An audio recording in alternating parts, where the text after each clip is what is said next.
Bismillahirrahmanirrahim. Assalamualaikum warahmatullahi wabarakatuh.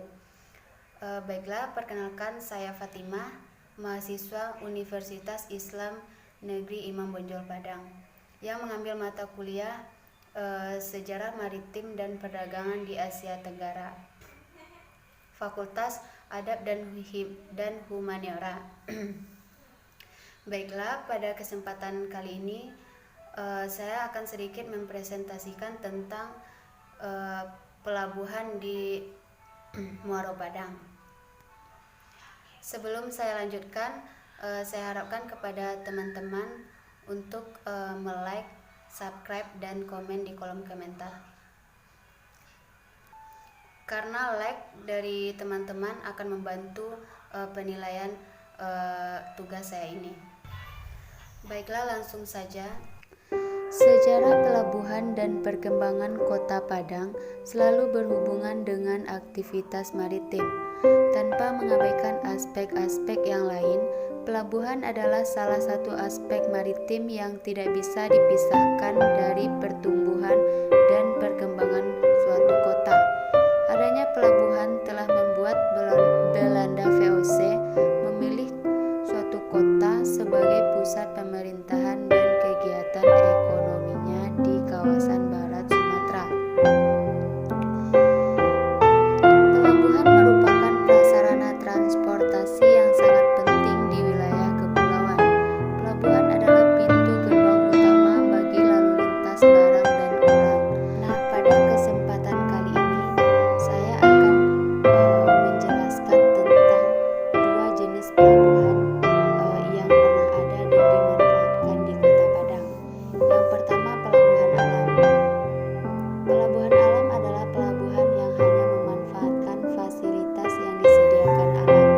Misalnya hanya dengan memanfaatkan teluk yang memiliki kedalaman yang memadai serta memiliki air yang tenang, sehingga memungkinkan untuk kapal berlabuh. Tidak ada fasilitas tambahan buatan manusia pada pelabuhan ini.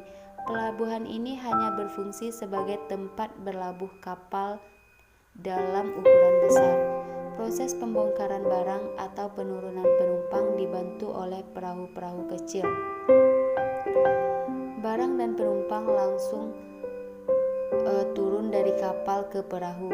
Lalu perahu tersebut selanjutnya membawa barang dan penumpang ke pantai kawasan Muaro yang disebut dengan rade tadi. Nah, yang kedua, rade.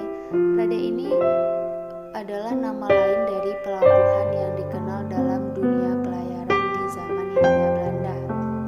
Rade adalah suatu tipe pelabuhan yang masih sederhana karena hanya memiliki fasilitas yang terbatas.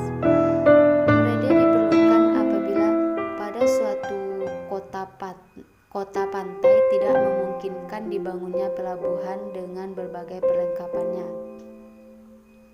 Misalnya kota tersebut berhadapan dengan laut terbuka, sehingga ombak begitu besar, dan keadaan pantai yang sangat curam atau tidak tersedianya ruang yang baik dan cukup untuk membangun sebuah pelabuhan. Karena itulah kota ini membutuhkan rede, dan rede itu berlokasi di pulau yang terlindung dari hembusan angin yang kuat serta terlindung dari terpaan gelombang ombak lautan Hindia yang ganas. Rede Pulau Pisang juga terletak sekitar 3,5 mil sebelah selatan Padang atau kira-kira setengah jam berperahu dari Muaro. Rede ini dibangun pada tahun-tahun pertama abad ke-18, dimanfaatkan secara optimal. Pemerintah VOC dan Hindia Belanda memberikan perhatian yang serius bagi rede Pulau Pisang ini. Berbagai fasilitas pendukung disediakan sepanjang abad ke-18 dan 19. Beberapa di antara fasilitas tersebut adalah beberapa dermaga dan sebuah menara suar setinggi 19 meter yang diletakkan pada bagian selatan pulau. Kapal antar samudra merapat di dermaga dan dari dermaga para penumpang serta barang dibawa ke Muaro dengan perahu. Baiklah, itulah 2 jenis pelabuhan di Muaro Padang. Sampai sini dulu pembahasan saya. Saya tutupi dengan Assalamualaikum warahmatullahi wabarakatuh.